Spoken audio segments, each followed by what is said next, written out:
दानवे यांना शिंदेंच्या शिवसेनेकडून संपर्क केला जात असल्याची माहिती समोर आली आणि त्याचवर आता संजय शिरसाट यांनी प्रत्युत्तर दिलेलं आहे। आमच्याकडून अंबादास दानवेंना फोन गेला नाही असं स्पष्टीकरण संजय शिरसाटांनी दिलेलं आहे। 2 दिवसात शिंदेंच्या शिवसेनेच्या उमेदवारांची यादी जाहीर होईल अशी देखील माहिती त्यांनी दिलेली आहे। बच्चू कडू राणांमधलं प्रेम सर्वांनाच माहीत आहे असं देखील शिरसाट म्हणतात। कडू राणांमधला वाद मिटवण्यासाठी शिंदे फडणवीस पुढाकार घेतील अशी देखील माहिती शिरसाटांनी दिलेली आहे। चंद्रकांत खैरे आणि अंबादास दानवे असा ठाकरे गटात वाद सुरू आहे आणि त्याच माहितीच्या पार्श्वभूमीवर माहिती अशी मिळते की अंबादास दानवे तुमच्याकडे येऊन पक्षप्रवेश करतील आणि तुमच्याकडून असे फोन तिथे जातानाची माहिती जी समोर येते। जर ते आले तर तुम्ही स्वागत कराल का? नाही, आमच्याकडून कुणालाही फोन गेलेले नाहीत। आम्ही काय, आम्हाला ह्याचा निर्णय शिंदे साहेब घेतील, परंतु त्यांच्या अंतर्गत वाद आहे म्हणून आम्ही काहीतरी निर्णय घ्यायचा अशी पद्धत नसते। त्यांच्या वादामध्ये कुणाचं तरी भांडण चाललंय मग आपल्याला त्याचा मलिदा मिळेल ही भावना आमच्याकडे नाही।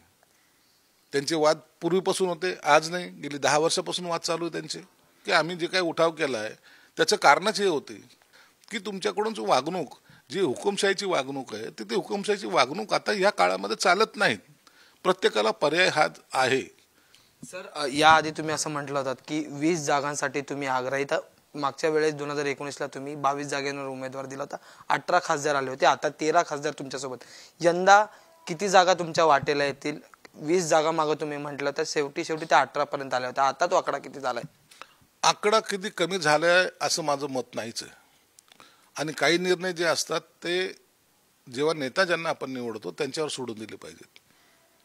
कुणी 13 म्हणेल, 15 म्हणेल, 18 म्हणेल, 20 म्हणेल, निश्चित आकडा फक्त एकनाथ शिंदे साहेबांना माहित आहे। जे अपक्ष आमदार तुमच्या सोबत आले ते म्हणजे बच्चू कडू, ते आता चर्चेचा विषय राहिलेले आहेत। नवनीत राणा, बच्चू कडू, राणा आणि बच्चू कडू असा वाद संघर्ष आपल्याला पाहायला मिळतो आणि त्यातच आज बच्चू कडू मुख्यमंत्र्यांची भेट घेणार अशी चर्चा जी सुरू आहे।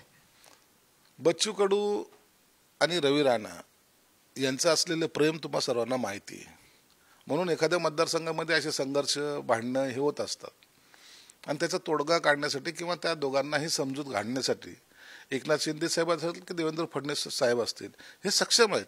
म्हणून हा वाद त्या मतदारसंघामध्ये एकमेकांच्या बद्दलचं असलेलं गैरसमज म्हणा किंवा एकमेकांबद्दलचे असलेले मतभेद हे चव्हाट्यावर आल्यानंतर त्याच्यावर तोडगा निश्चित काढला जातो।